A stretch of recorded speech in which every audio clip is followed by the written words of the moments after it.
Morning, everybody. Wonderful morning to be with all of you. This is a Fantasia morning. What can be better than Fantasia? Suggestive of Disneyland, Star Wars, Lord of the Rings, all the great stuff. And amidst all the great stuff, we'll have the greatest stuff with Fantasia itself. So, what is Fantasia? Fantasia is a cliff tea from the Wuyi Mountains. Last week, we worked on a cliff tea, and you have some background about a cliff tea.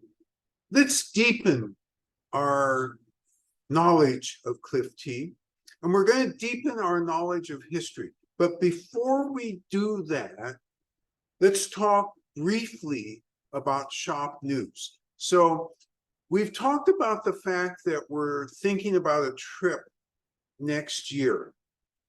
And the operative words are thinking about a trip. And if we actually do this trip, it will be to the Wuyi Mountains. As we look at the situation right now, there are still some hopeful signs. So that means probably for us, an early October trip for which we'll be closed for a number of days. It won't be the normal long trip, but it'll be enough for us to go to China and to go to the Wuyi Mountains, look and start the planning if this is really the direction we're going to go. And currently, we're about 70-30 that this is the direction we're going to go. And then if we find everything to be in order, that trip will be advertised in November. So these are the decisions we've made this last week, and this is kind of the plan we have in mind. All right. You, though, are all lucky because instead of waiting till next year during the spring, you're going to go to the Wuyi Mountains with me right now. So I said we're going to deepen our knowledge of history. Why is that important on a Fantasia day? Because Fantasia is one of the original varietals that was used as the graft base for the original Scarlet Robe grafting. So when and why did this occur? And what's the history of this? So Scarlet Robe is, and sometimes you'll see it called Great Red Robe, Red Robe. You see a bunch of different names. We call it Scarlet Robe here. Does it matter? No, it's all the same plant. It's all the same varietal. And over the recent years, so let's define recent years, since the late 1970s, almost 100% of what you see as Scarlet Robe on the market or Red Robe on the market is a blend. Now, I know all of you who don't remember why that is are gasping in horror because we don't have blends at this shop. But in fact, Red Robe, Scarlet Robe is the exception because the original bushes are down to allegedly 6 bushes. By the way, we don't believe that. We think that there are actually a few more of those bushes, but that's neither here nor there. In the marketplace, it's 100% believed that those 6 bushes are in one location, and it's a location when we take people to the Wuyi Mountains. You can walk up this trail in between these volcanic mountains. It's beautiful. You see tea growing on the sides of the mountain. You see tea on top of the mountains. And right next to the trail, you see demonstration fields with names of varietals on them. Really a fantastic walk. And it takes about an hour or so to walk up to that location where you have these 6 bushes, which are the, in quotes, original Scarlet Robe bushes. Original Scarlet Robe bushes really isn't the right time. It should be leftover scarlet rope bushes, because who knows what the original bushes, whether they survived or not. But we do know that after World War II, that these were the remaining 6 bushes of scarlet rope or red rope. So these bushes, as soon as the communists came to power, went from the ownership of a temple to the ownership of China. In other words, China took over the ownership of these bushes, took over the care of these bushes, because they realized, oh my God, first off, they survived World War II. They survived the Civil War. And these are a national heritage. We got to do something to protect these bushes. And so they did. The government stopped allowing essentially a free-for-all in terms of picking from these bushes. That's the first thing. And then secondly, eventually came really quickly after 1950, that's when the Chinese took them back, because a census taker went to the Wuyi Mountains in that year, interviewed the monks. Who are you? Let's get your names, let's get your histories. And one monk spoke up at some point during that process and says, oh, by the way, I've been taking care of these 6 bushes from during World War II all the way up to now. What? And so that caught everybody's attention at the national level. And that's when the Chinese government came and said, okay, we'll manage from here on in. We appreciate the service that you provided, and we'll take care of these bushes. So essentially, common people really didn't have a chance to drink tea from these bushes. The harvest essentially went to the Chinese government. They used it as gifts at a national level. Trees were protected. They did sell a very small quantity from these bushes, but it was just a really tiny quantity. After all, only 6 bushes, right? So starting in 1962, there were scientists who were working at a tea institute in Hangzhou who were very interested in the idea of hybridizing these scarlet rope bushes so that they could continue in perpetuity. And so they started working on that project. China, during that time, they had lots of activity going on internally. That was the run-up to the Cultural Revolution in 1966 that lasted for 10 years. And during the Cultural Revolution, somehow those bushes survived, because at one point, those bushes were identified by young activists as, hey, these are old things. You know what we're supposed to do with old things? Throw them out.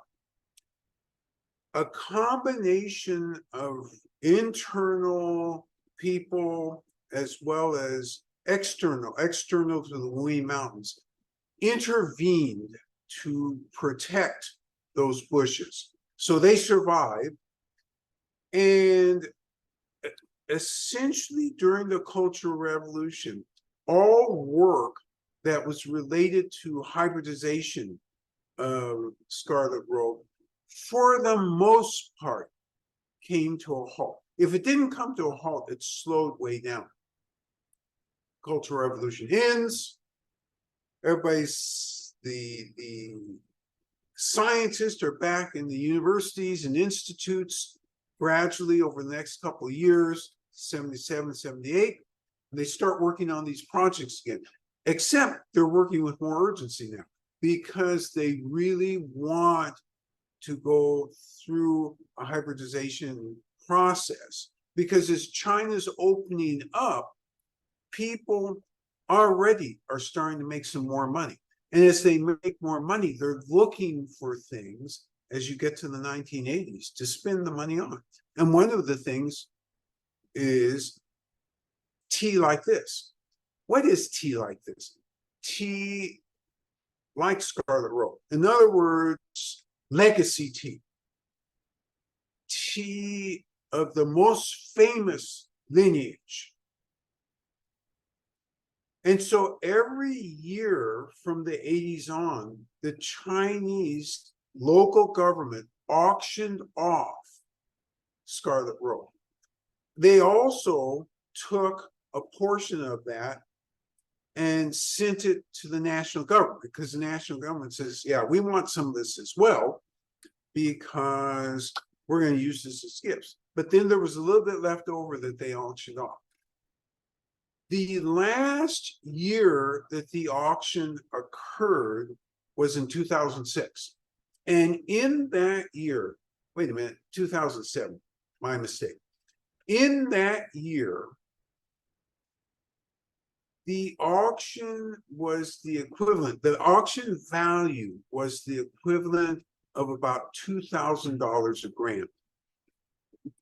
Now, realizing here for Big Cup, when we do Scarlet Road, we use 5 or 6 grams, $12,000 a cup. Boy, I better get a re-steeping out of that at that rate. So we've talked about Scarlet Road, but we haven't talked about Fantasia yet. So Fantasia enters the story 1964, because there is somebody from the Hangzhou Tea Institute who's working on hybridization who says, hey, this looks like something we can graft Scarlet Road onto. And so they start working on that. Took a number of years for that to be successful. But by 1978, they were preliminarily saying, we think we've done it. And by 1982, they were pretty sure that they had done it. All right, so what is this? They had done it. They had created a hybrid of Scarlet Road. And that hybrid is today what we call Fantasia. So Fantasia has a very storied beginning, right? It was a varietal pre-1962 all on its own. Slow growing varietal, oblong leaves with a little bit of a bluntness at the end. Good taste inherently, very good taste inherently. And so this is one of the varietals or cultivars that was used, varietals, sorry, I'm using the right word, that created the cultivar that's currently used popularly today as in the Scarlet Road blend. So let's go back to the issue of blend. Why is Scarlet Road blended? Well, because the original Scarlet Road, only 6 bushes. So the great tea drinking public, including here at Sophie's, would not have access to that if it were only 6 bushes. So starting in the 1980s, Cliff tea producers started to do a blend. And at first they did a blend of existing varietals plus this Fantasia. Roasted everything together, called it Scarlet Road. As they produced other varietals from these 6 bushes, the best of the Scarlet Roads were a blend of the 4 or 5 other varietals that they created.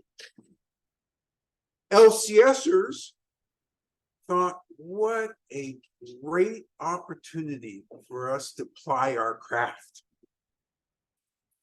Because what they did was they got the least expensive cliff tea that they could get.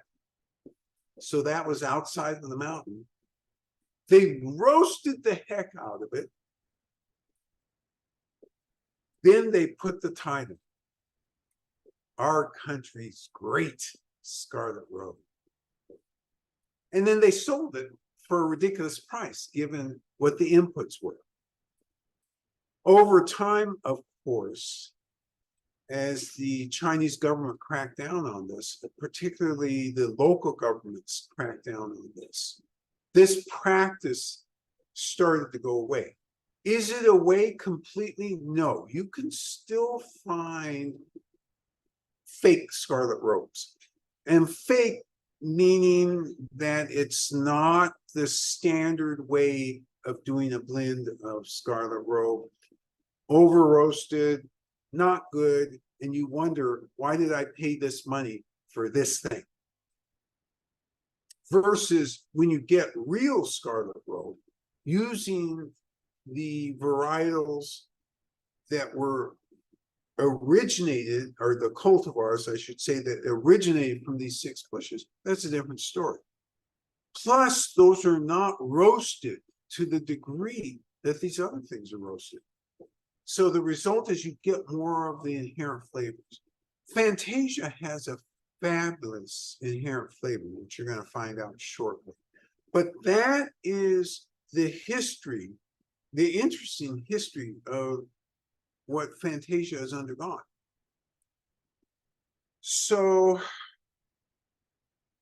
let's go ahead. You know, usually I talk ad infinitum before I get you all started on tea, but we've come to a convenient break where I can have the tea master come up and go ahead and demonstrate how to brew Fantasia, and then she'll brew along with you for Fantasia, and then we'll talk about flavor profile and everything associated with Fantasia. So it is my extremely great pleasure to bring forth the tea master to brew with you Fantasia.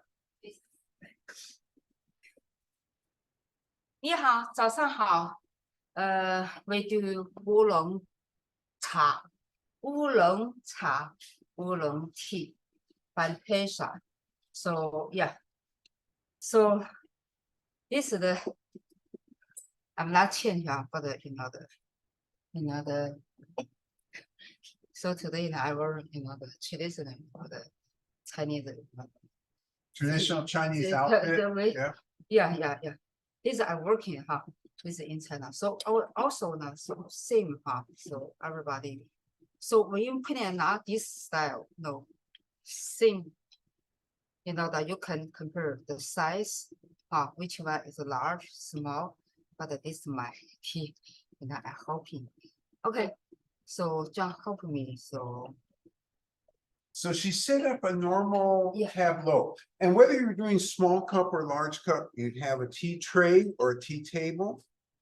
We do large cup here. And so it's 2 vessels. This is the brewing vessel. It's a 16-ounce vessel. And then she has a 20-ounce water vessel for which she draws water from and uses that to go ahead and heat up the large pot, heat up the cup, and pour excess water over the tea toys.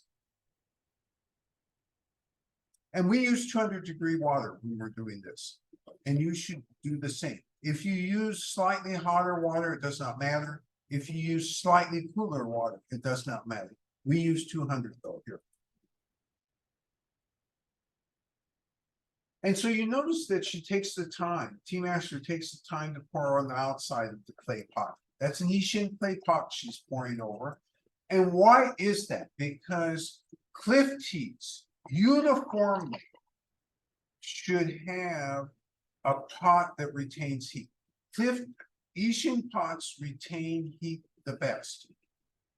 Ceramic second best, and glass just simply don't retain heat well enough to. There's a huge difference between their temperatures and the Yixin pot temperatures, and you can taste it in the final result. So there's hot water, the 200-degree water, both inside and outside. The pour inside is to make sure that there's nothing left over in the pot. You know, with these Asian pots, they have an internal sieve. What happens occasionally is a leaf of a previous pour may get stuck in that sieve. And you have to make sure by pouring over and in that pot that all of that stuff gets loosened and is washed out. Reason being, you don't want any interference in the flavor of what you're trying to make with something that you previously made.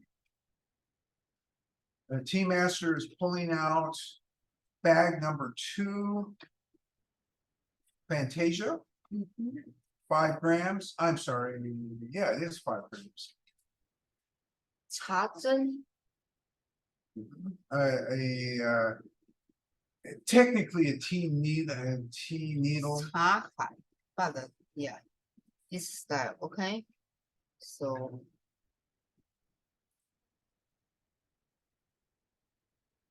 Puts the leaves in the pot. It's going to shake the pot in order to make sure that the heat gets distributed to the leaves as much as possible. Kind of waking the leaves up, so to speak.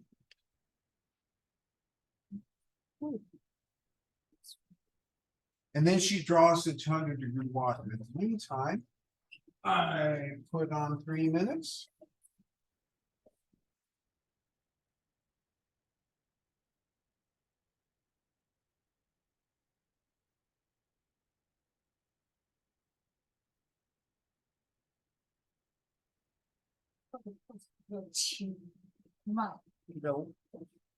So when you're making tea, the reminder is that there's a rhythm.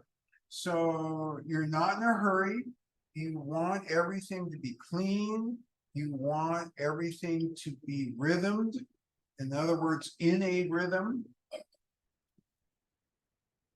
You want details. So when you pour in, you're trying not to pour directly on the leaves. And by the way, I said that Wuyi cliff teas particularly like the heat. Why is that? Because during the roasting process, volatiles and oils are baked onto those leaves. You get those flavors best if you use higher heat rather than lower heat.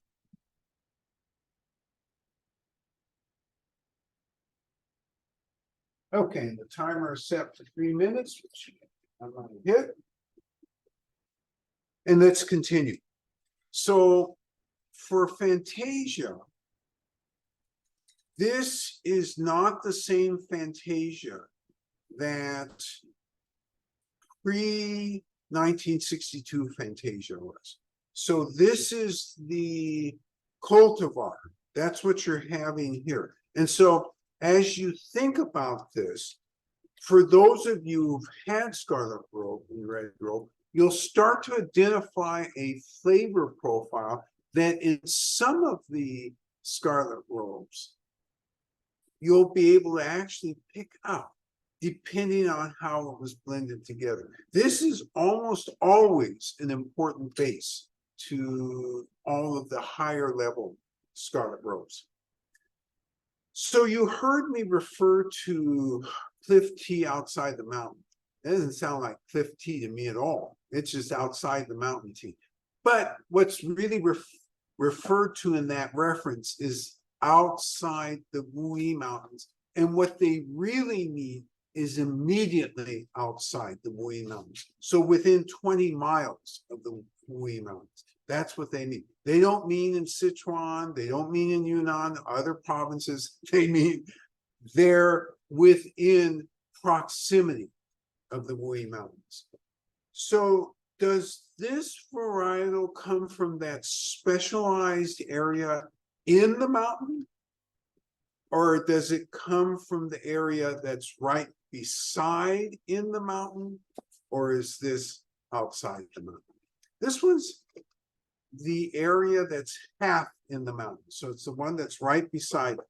So again, just so everybody's clear, if you're a savvy buyer and you're trying to do something good for yourself and your customers if you can buy tea that isn't in the mountain. So in the mountain here it's a technical term, it's a positional term, zhengyan, and it means the specific term or specific area at the top of the mountains, in the mountains, where the tea is the most flavorful. Why is it most flavorful? Because of terroir conditions. The soil is very broken up, it's rocky, and as you move away from that area, the farther you move away from that area, the more granular the soil is, less rocky.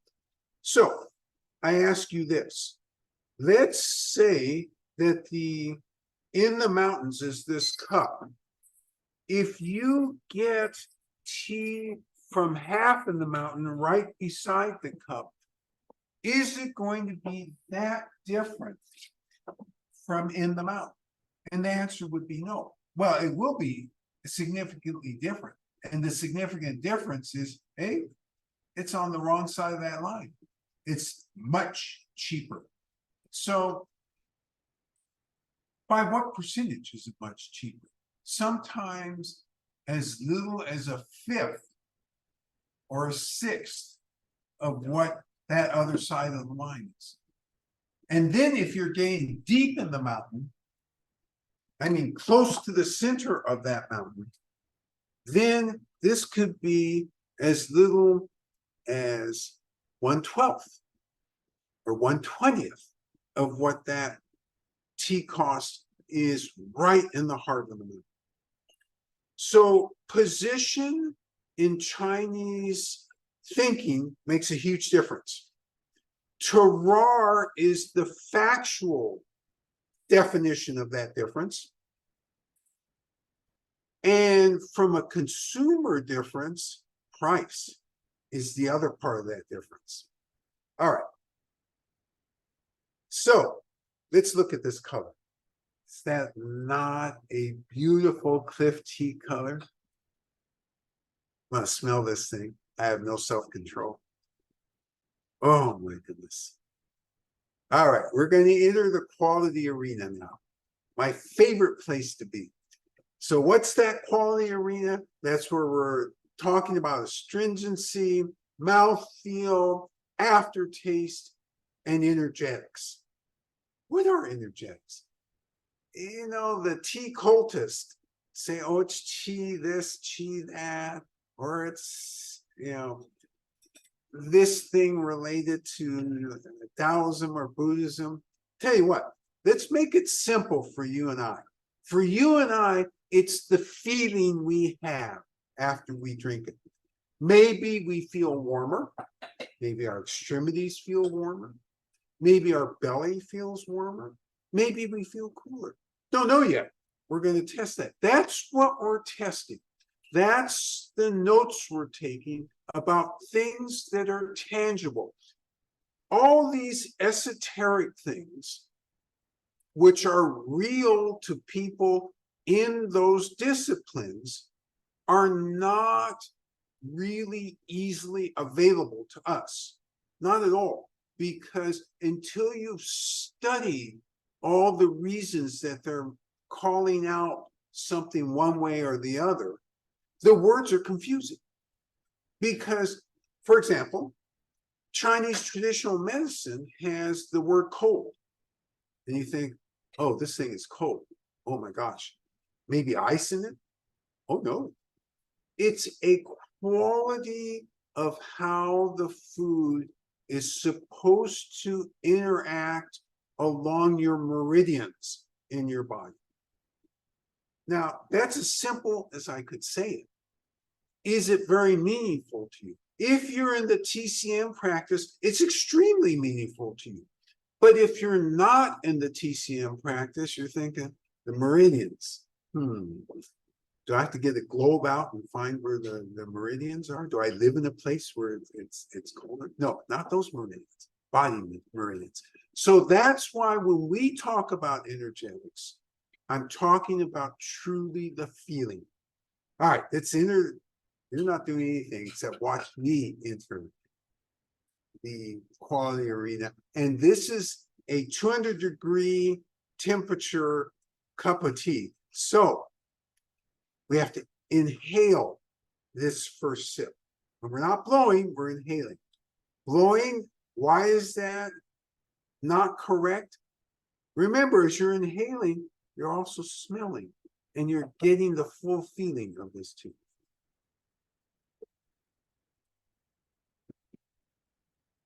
Inhale, you swish it around your tongue, you start to get some sense. Is it astringent? Oh yeah, it's astringent. Where is it astringent? Is it astringent the same place for everybody? Absolutely not. We're all genomically different, so we're going to detect that differently. Okay, I'm sensing an aftertaste in this. You may or may not. It's okay. And lastly, I have a hint of some energetics change in myself. A hint. And because I have no self-control, I'm going to take the second sip of this.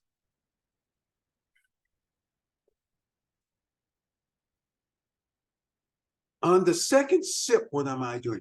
I'm verifying the energetics, I'm sorry, the quality assessment, including the energetics, and I'm also starting to think about aroma. I'm thinking about taste. One more sip, and then you're going to be doing this.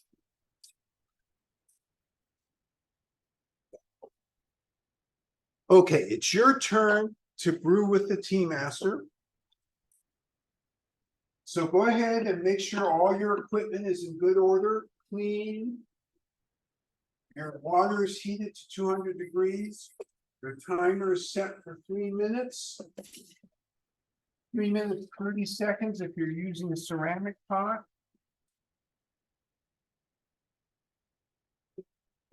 Tea master is investigating the inside of the pot she's going to use to make sure that there's nothing in there. And then she's going to go ahead and draw the 200-degree water.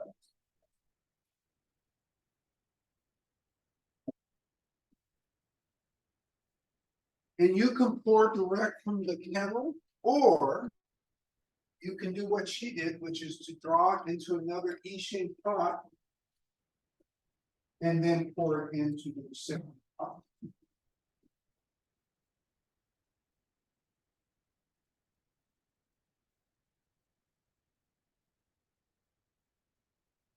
Pours it into the recipient pot. Oh, which doesn't have the tea leaves in it.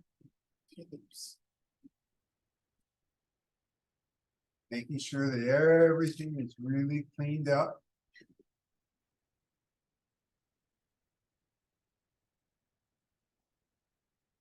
She's satisfied now. Now she's going to make the transfer from the bag number 2, Fantasia, into the Ishin pot. Question from a participant: why does the tea master pour the hot water over the smaller teapot and the other round object on the tray? So the smaller teapot and the round object are for fun. This is what they call a tea toy. It is actually a lychee with the representation of some sort of insect in a hole that the insect is probably eaten into. It's just for fun. So if you don't have one of those, don't worry about it. And a small clay pot is also just for fun, Just for for decoration. For decoration, yes.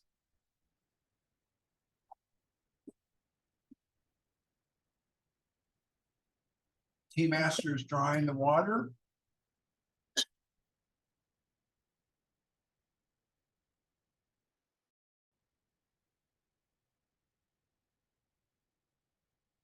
The pouring on the outside is not an accident, and it's not for fun.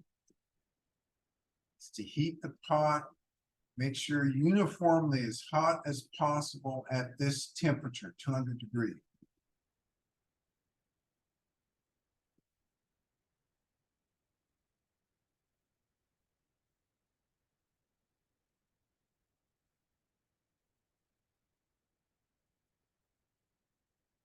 All right, she's poured the water in. I've set the timer. Let's go back to location because we're talking about half in the mountain versus in the mountain, what a big price difference that makes. And yet, if you just step over that line and are paying 1/5 of the other side of that line, is the quality of what you're getting only 1/5? Maybe it's less. The answer would be no. You look at it and you think to yourself, only somebody who has extra money would pick from that other side of the line. Yes. Can you tell us something about the 2 pictures you sent out this morning? Yes. So I did send 2 pictures out. The first one where the guy is carrying a basket, a double basket, shows you what they have to negotiate when they're leaving the tea fields to go down to the production areas. There are very few production areas within the Wuyi Mountains. All of them are at temples. None of them are private production areas. The government and the producers came to an agreement in the late 1970s. No production facilities in the mountains. Everything outside of in the mountain because they're trying to keep that area as pristine as possible. The other agreement that they came to, which was just phenomenal, once a year pick. That's it. So and no pesticides under any circumstances. So maybe you're thinking to yourself, well, wait a minute. Let me get my map out and think about this for a minute. Okay, I see the Wuyi Mountains there. I know Fujian province to be hot and humid as the spring moves on. There must be some bugs. There are bugs. However, that being said, they actually don't mind. Unlike other places, other areas that produce oolong teas, this area does not mind if bugs eat a little bit of the leaves and they turn them a little bit of red around where the bite marks are. They think of that as enriching the flavor. Now, how does a bug bite enrich the flavor? I don't feel enriched whenever a bug bites me. What it is it starts an early oxidation process, doesn't it? And we remember that oxidation changes the flavor profile, and usually in an interesting and pleasant way. Usually somehow either sweeter or floral or some other attribute that's not unpleasant. All right, your timer has gone off if you're using the Ishin pot. And if you were using the special pots, it should have gone off a minute ago. Sorry, I forgot to mention that to you.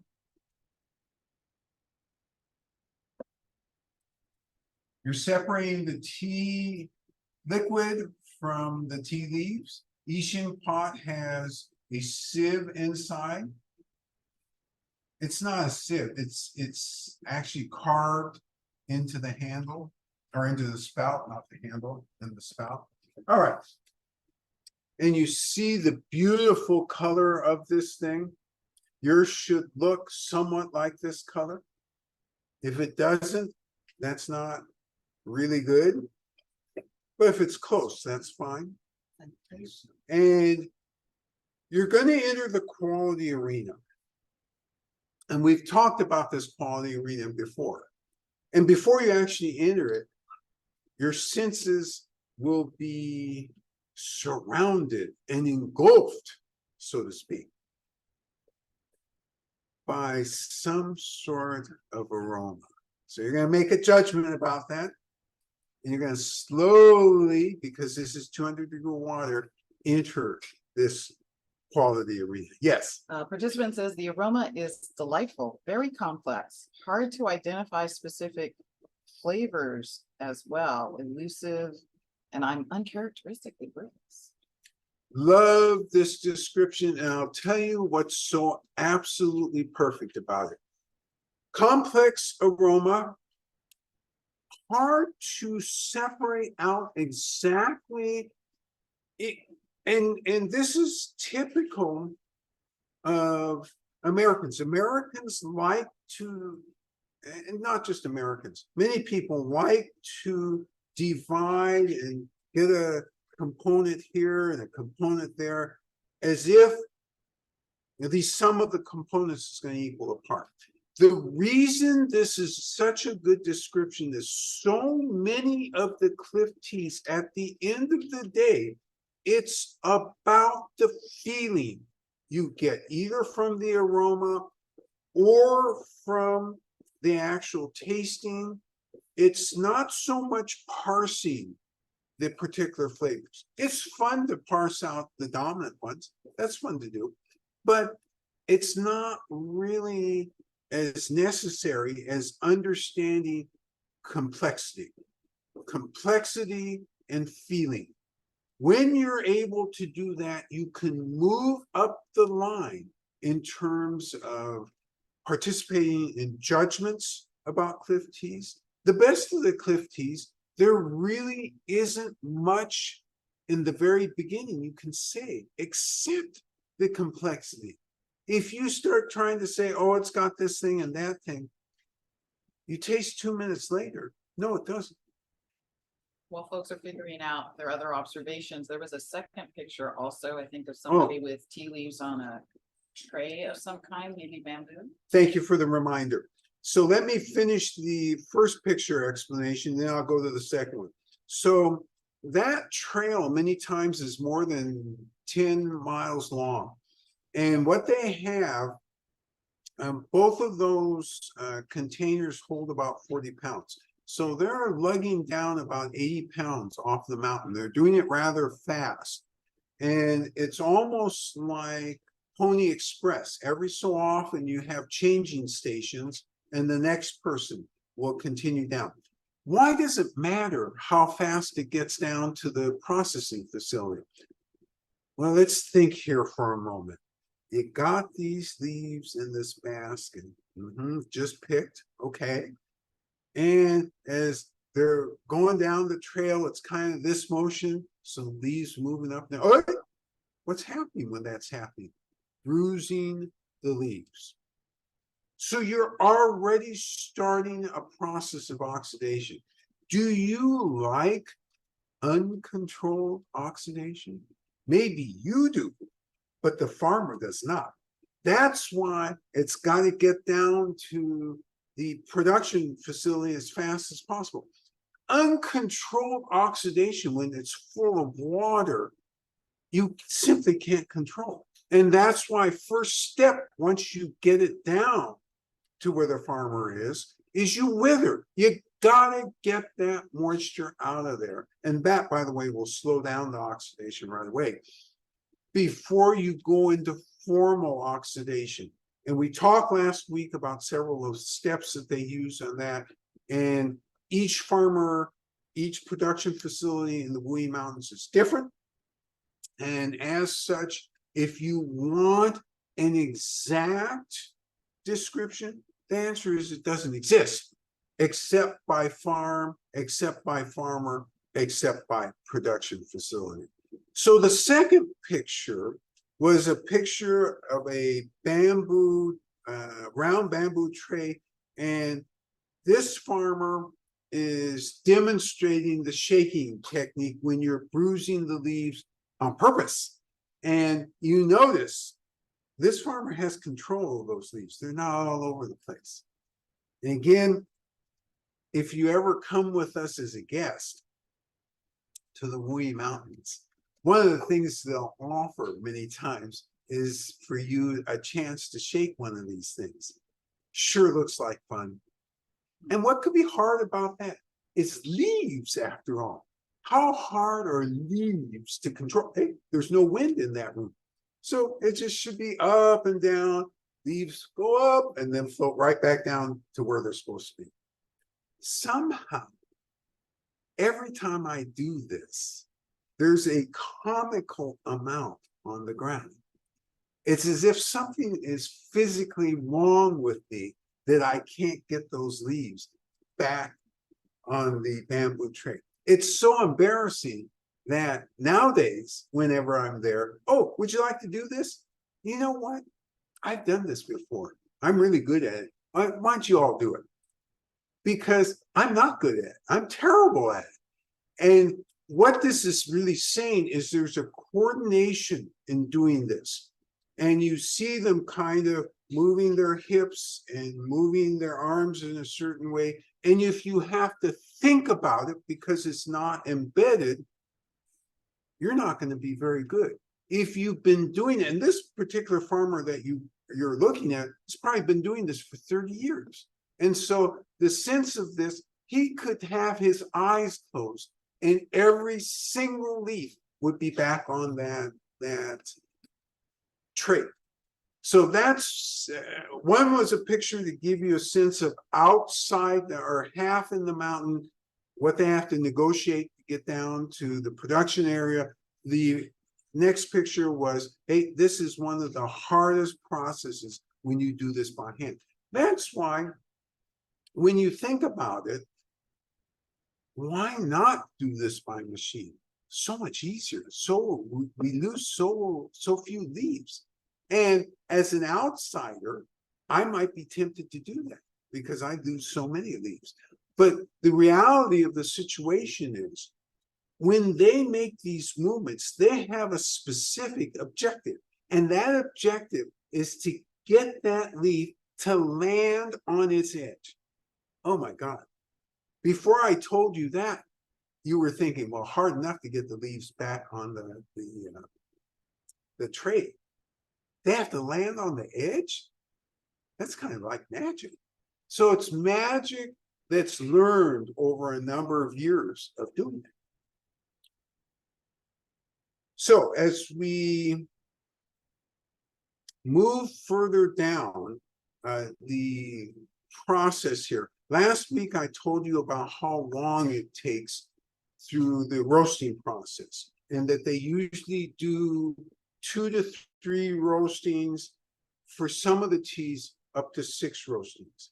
Now imagining that you're roasting 6 times, if you're any good, you're going to end up with a very balanced flavor profile, which has a lot of roast in it, but it's not going to be over roasted. Remember I told you that ugly story? You get tea from way outside of the mountain. You blend them, you roast them up, roast them until they're all black. And then, oh, Scarlet Road. No, when you are at the highest levels and you're roasting 6 times, for those of you who've had Guardian Angel, it's like Guardian Angel. And so, yes, you get that roast, but there's a mellowness and there's other flavors occurring. It's not, you don't get a burnt. You don't get leftover ashes. No, it's not that feeling at all. Yes. Flavor comment here, light astringency, a sort of shallow smoothness that moves to deeper, more immersive feeling. The flavors are different. Sorry, there's something here in the way of this. Flavors are different than the aroma, but equally complex. Great comment. So we started out with kind of a shallow smoothness that transforms as the commentator continues to drink and consider into more of an immersive experience. And by immersive experience, part of what I believe the commentator is identifying is this complexity. And in fact, the commentator does say that at the end, there's a complexity to this that is different than that aromatic complexity before you even tasted it. Love this comment, and I love the fact that you took the time to think about this, because Fantasia is a fabulous cliff tea, but it's not immediately understandable in the way Westerners like to understand. Oh, it's got this thing, it's got that thing. It's immediately understandable. Oh, this is good. And oh gosh, complex. And then slowly it starts to reveal its secrets. And that's one of the wonderful things about this tea. And when we first got this, it was like, oh my God, this is unusual. Yes. Along those lines, another participant says, compared to a number of other cliff teas, the flavor for me is less pronounced, lighter initially to detect. Compared to other cliff teas, the flavor is lighter to detect. And so you've made a great observation, because if I then followed this observation up with, well, is it roasted more or less? You would easily be able to say, yeah, it's roasted less. Not just one time though. This has a roast of about 3 times. So it's not roasted, but it's not roasted 6 times either. And so it's right in that sweet spot. So you may be wondering from that comment, okay, why did the farmer decide to roast it only 3 times? So farmers typically, when they're thinking about this, don't go into the season and say, well, okay, I'm feeling like a 3-time season this season. We're going to roast 3 times. No. They wait until they're starting the roasting process. And then as the intelligence comes to them, I'm talking about the aroma intelligence, the smell, they start to make decisions. What else are they thinking about? They're thinking about history. This varietal typically has blank, whatever blank is. So every varietal has some elements to it that from their past history with it, I should roast this thing anywhere from 3 to 5 times. That would be the thought pattern that they typically go in. Hey, wait a minute. When this was picked, it was heavy fog. So when it got back to the production facility, it was very damp. Oh man, we had a long time before we were able to get enough moisture out so that this was pliable and usable. This means, and I'm giving you the internal dialogue of the farmer. This means I'm probably going to have to either roast this at a higher temperature, a longer time, or more roast. So those are the decision points they're making year by year. And unlike Betty Crocker, who every year, it's 1 cup of flour and 2 cups of sugar every single year, every year for their recipe, it's more about what is my nose telling me about where this is. And based upon what my aroma history is, in other words, what I remember from aroma linked to these factors, I need to be at X place.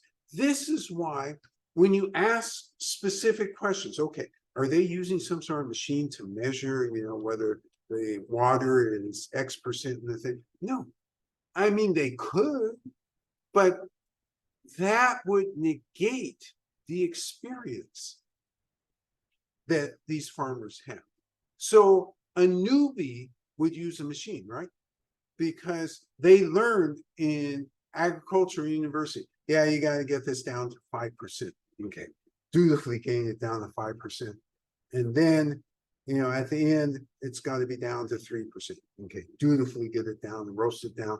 Do you think that tea next to a real master would be any good?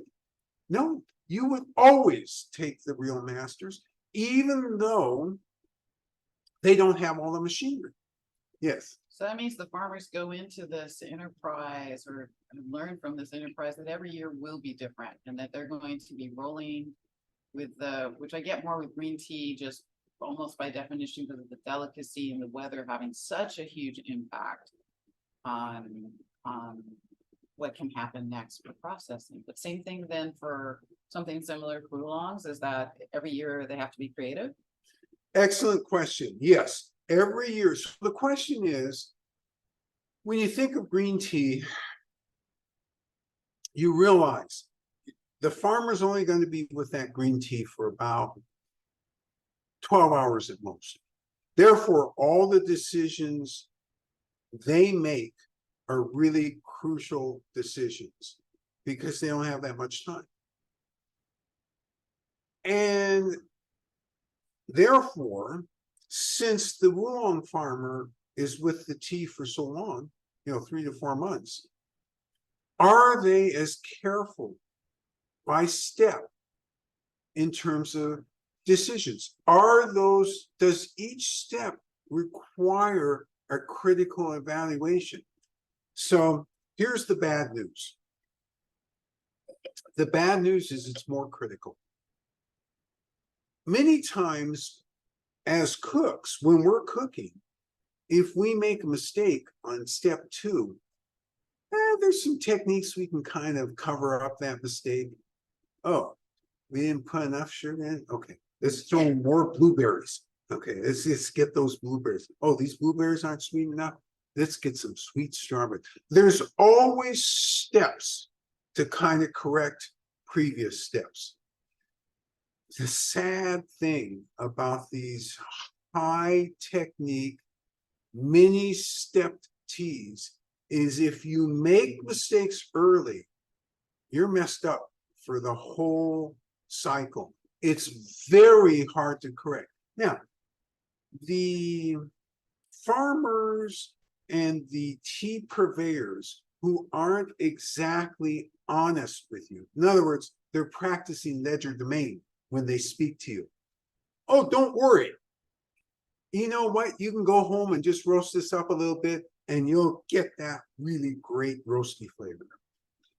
Now, we've heard this a few times. In fact, the one time, and it wasn't with a cliff tea, but it was a oolong tea, that a farmer made an enormous mistake with that tea and then said that following statement: oh, you know what? This is an advantage to you.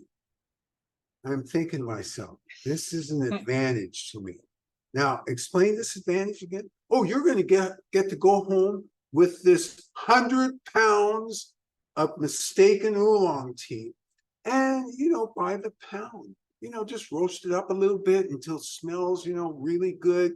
And your customers won't know. You just put it out there and it's just false and completely false. Did you laugh? Inside, I did. It was a tense. This was the opening round of negotiation over a mishandled 100 pounds of oolong tea. And so there was no room to really laugh out loud. But inside, I was laughing because that ain't happening. And here is what is going to happen. And that is, you're going to give me my money back, or you're going to give me a credit for that entire 100 pounds.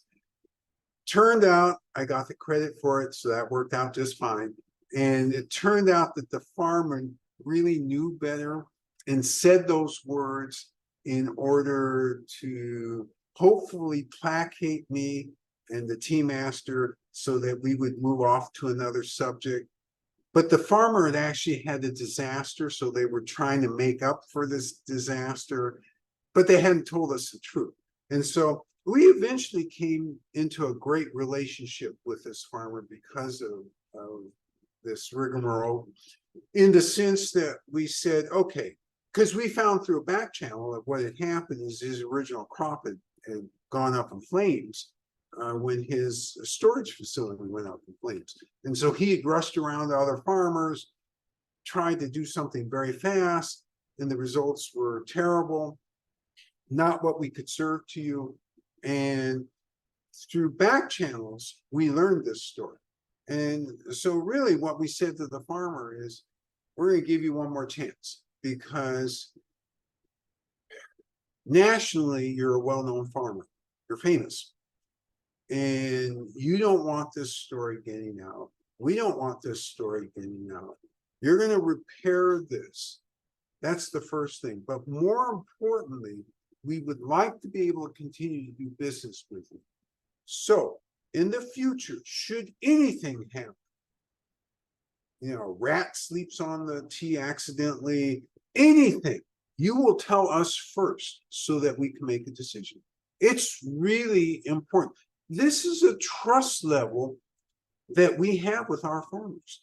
You can't tell us stuff and not have it be 100% true, because we will nail that in the end, in the sense that, remember I talked to you about this scope and this line. All the T's here are on this line. You may like some more up here or not like some as much, and so they go down here, but the line of excellence is always maintained. We know how to maintain that line, and we've had the experience with scope. Cannot fool us. Yes.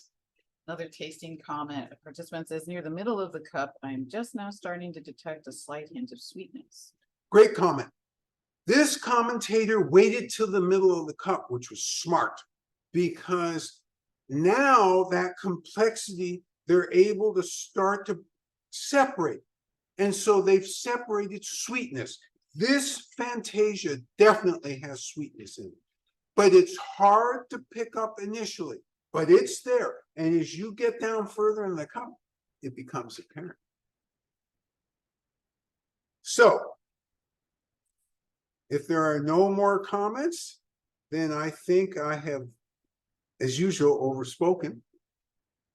And your commentary has been just fabulous. I really love how you approach this tea. This is one of our internal house favorites. And the fact that you were all able to pick up that complexity right at the beginning, call it out, and then didn't leap into trying to identify all the elements, shows again how great all of you are.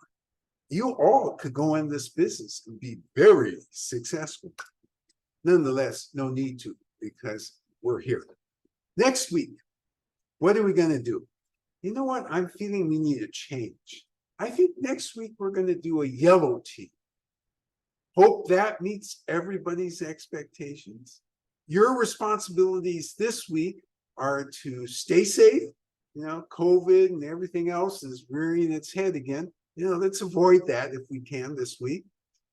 And I can't wait to see you all next week. Bye-bye now. Take care.